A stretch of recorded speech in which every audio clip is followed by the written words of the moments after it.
한 무리의 인원들이 접경지대 근처로 접근해 도구를 꺼내는데요. 그들은 정신없이 땅을 파기 시작합니다. 이들은 모두 중국인들인데요. 미얀마 쿠데타로 인해 정신이 없는 틈을 타 땅을 파기 시작한 것입니다. 이들이 땅을 파는 이유는 오로지 하나, 히토류 때문인데요. 중국 내에 있는 히토류 광산도 모자라 다른 나라 접경지대에 있는 히토류 자원까지 긁어 모으는 것입니다. 중국이 기를 쓰고 탐내는 히토류는 많은 선진국들이 탐을 내는 귀한 자원입니다. 앞으로 가면 갈수록 그 사용량이 증가할 것으로 전망되는 자원인데요. 대부분의 히토류 자원을 중국에서 관리하고 있기에 중국은 더욱더 히토류에 집착하는 모습을 보이고 있습니다. 일각에서는 중국이 미얀마 군부를 지원하는 이유 중 가장 큰 이유가 바로 미얀마에 매장된 히토류 때문이라는 소리가 있을 정도로 중국은 히토류 채굴에 대놓고 욕심을 부리고 있습니다. 미국도 마찬가지로 히토류에 열을 올리고 있는 국가입니다. 미국은 히토류 채취에 대한 기대를 가지고 2024년까지 달에 다시 유인 착륙을 목표를 두고 있습니다. 바로 아르테미스 프로젝트를 추진하고 있는데요. 미국을 비롯한 우주 선진국들이 모여 우주 탐사를 재개하는 야심찬 프로젝트이죠. 이 야심찬 프로젝트에 최근 미국이 다급히 한국에게 SOS를 쳤습니다. 화성 탐사용 무인이동 로봇을 성공적으로 화성 표면에 착륙시켰다고 보도한 중국이 러시아와 공동으로 우주 정거장을 세우기로 하면서 미국이 다급해진 것인데요. 미국의 아르테미스 프로젝트가 점점 거대해지고 수행해야 할 과제들이 늘어나면서 미국은 한국의 기술들이 필요하다는 것을 깨달았기 때문입니다.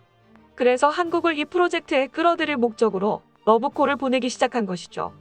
한국이 아르테미스에 참여한다는 소식이 전해지자 트위터에서 많은 세계 네티즌들은 이제 한국이 참여하다니, 지난 7년간 미래기술과 혁신에서 1위를 한 한국을 포함시키는 것은 완전 좋은 선택인 것 같아.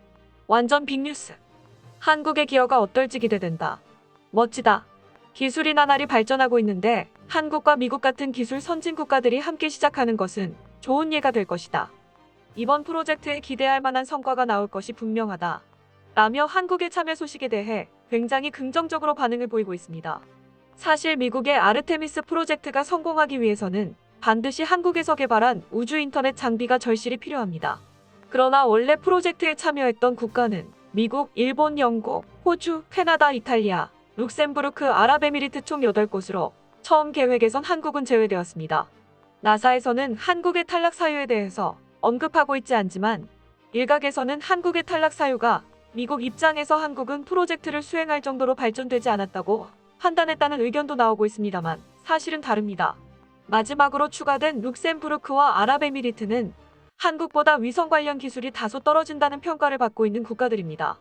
아랍에미리트는 한국으로부터 항공 관련 기술을 전수받은 경험도 있듯 한국의 기술이 뒤처진다는 한간의 의견들은 실제로 틀렸다는 것을 알 수 있습니다. 이런 미국이 욕심내고 있는 기술은 바로 한국의 우주인터넷 장비 기술인데요. 이 기술은 한국전자통신연구원이 순수 독자 기술로 우주 탐사선과 인공위성을 서로 연결해 우주에서 인터넷 서비스가 가능하게 하는 기술입니다. 우주 탐사가 본격화되면 반드시 필요한 기술이라 할 수 있습니다. 기존에는 우주에서 인터넷이 불가능했기에 데이터를 주고받는 데 있어 속도의 제약이 있었는데요. 필요한 데이터를 직접 공수하거나 굉장히 느린 속도로 데이터를 받아야만 했습니다. 하지만 한국이 개발한 기술이 있다면 이런 한계를 극복할 수 있죠. 지구에선 네트워크가 촘촘하게 연결되어 있기 때문에 전송 시점부터 수신 지점까지 데이터가 끊임없이 어느 시간대에나 이동 가능합니다. 하지만 우주에서는 이런 편리함을 누리지 못하는데요. 만일 우주에서 데이터를 전송하다가 끊어질 경우 다시 처음부터 데이터를 받아야 하는 수고스러움이 있습니다.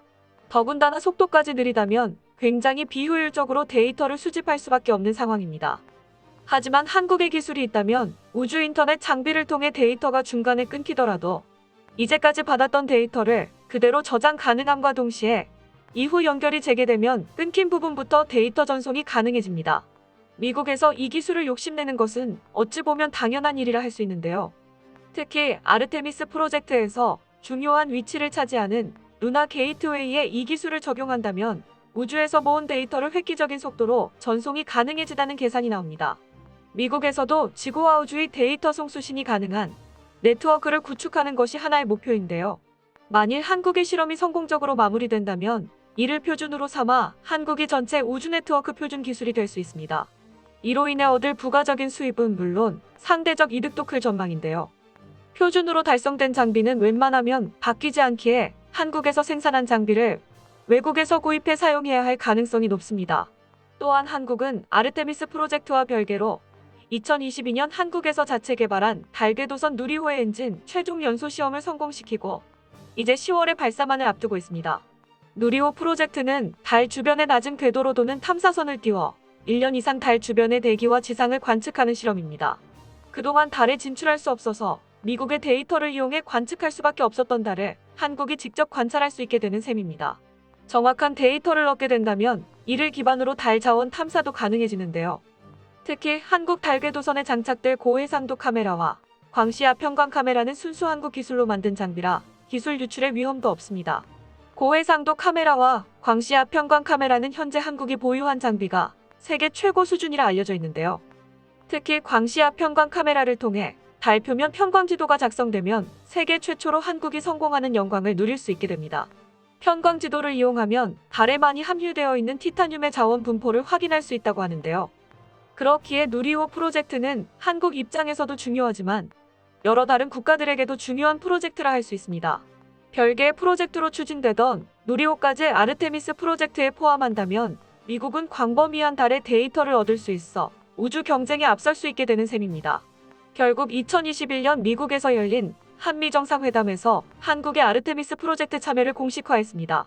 우주 기술이 부족하다고 한국을 한번 거절했던 미국 입장에선 민망한 상황이 아닐 수 없습니다. 옆나라 일본과 중국은 한국의 아르테미스 계획 참여 소식을 두려운 시선으로 바라보고 있는데요. 만약 한국이 항공우주 기술 개발에 미국을 돕고 중요한 자원인 히토류 획득의 주도권을 쥐게 된다면 일본은 미국과의 외교에서 영향력이 낮아지게 되고 중국은 그동안 쌓아왔던 우주굴기라는 명성에 빠르게 성장하는 한국의 기술력에 무너질 수도 있기 때문입니다. 실제로 중국은 중국의 화성 탐사선이 착륙에 성공했다고 송출한 영상에 나사의 화성 착륙 영상을 표절했다는 논란이 있는데요. 두 영상을 비교했을 때 카메라 구도, 연출 타이밍 등이 비슷합니다. 다른 점이 있다면 중국이 과도한 CG 효과 등으로 인해 살짝 촌스럽다는 것 빼고 거의 비슷하다는 평가를 듣고 있습니다. 이 때문에 전 세계적으로 항공우주 기술의 찬사를 받았던 중국은 체면이 한순간에 일그러졌습니다. 그래서인지 중국과 일본에서는 이번 소식에 한국에 대한 두려움을 일부러 감추려는 듯 비꼬는 댓글들이 많았는데요. 중국에서는 한국의 이번 성과가 지금까지 했던 것들 중 가장 최고다. 중국과 러시아의 달 정거장 계획도 어서 박차를 가해야 한다. 한국한테 돈 뜯어내려고 하는 거다. 사람이 많이 모였으니 시끌벅적하기도 하다. 라며 반응했습니다. 일본에서는 결국 한국은 혼자서는 아무것도 할 수 없구나. 모두 남의 나라 등에 엎여서 하네. 자국 실적이라고 하기엔 조금 과장 아닌가. 웬 동맹, 나사 기술을 훔쳐서 종주국에 바치려고 그러는 건가? 라는 반응을 볼 수 있는데요. 사실 일본은 우리나라와 북한의 대립으로 이득을 보고 있던 국가 중 하나인데 한국의 기술력이 너무 커져 걷잡을 수 없는 상황에 이르러 현재는 우리나라의 기술력이 더 발전하는 것을 막기 위해 한국을 공산주의 국가라는 둥, 중국의 속국이라는 둥 이간질을 멈추지 않고 있습니다. 일본과 중국의 질투 속에서 최근 한국에서 더 대단한 사실이 밝혀져 발견돼 세간의 화제를 모으고 있는데요. 한국은 미국이 기를 쓰고 탐내는 히토류 원소를 대체할 비히토류 연구자석 소재 개발에 성공했다는 소식입니다. 울산대학교 홍순철 물리학과 교수팀은 비히토류 자원인 순철의 니켈을 혼합한 재료를 이용해 네오디뮴 연구자석과 비슷한 수준의 연구자석 소재를 만들어내는 데 성공했다는 연구 결과를 발표했습니다. 기존 히토류 원소를 사용한 자석을 대체하고 값싼 원소를 사용해 비슷한 성능을 내는 물질을 합성해냈다는 것이 핵심인데요. 이번 연구 결과는 일반적인 자석 원리와는 다른 독자적인 자석 원리를 개발해냈다는 점에서 주목을 받았습니다. 이를 이용한다면 굳이 비싼 히토류 원소를 사용하지 않아도 되며 자원 전쟁에서 한국은 자유로워질 수 있는 것입니다. 특히 한국은 중국이나 미국처럼 히토류 원소 광산이 있는 나라가 아닐 뿐더러 히토류 원소 정제 기술이 부족하기 때문에 히토류 대체제 개발 소식이 희소식이라 할 수 있습니다. 향후 있을 친환경 에너지 사업에도 히토류를 이용한 자석이 필요한데 이를 완전히 대체할 수 있는 원천 기술을 한국이 보유하게 된 것이라 할 수 있는 것이죠. 당연히 중국 입장에서는 당황할 수밖에 없는데요. 히토류 자원을 무기로 전 세계에 압박을 가하려던 중국의 노력이 수포로 돌아간 것입니다. 미국도 대처하기 힘든 상황을 한국이 기술력으로 극복한 자랑스러운 사례인 것이죠.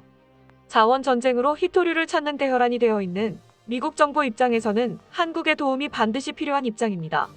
앞으로도 향후 있을 자원 경쟁에서 한국이 자원 강대국 사이에서 과학기술이 지금보다 더 발전된 성취를 이루길 바라며 누리호와 아르테미스 프로젝트도 성공적으로 마무리되어 좋은 성과를 내길 바라겠습니다. 끝까지 시청해주셔서 감사합니다. 도움이 되셨다면 좋아요를, 다른 이야기도 궁금하시면 구독을 눌러주세요.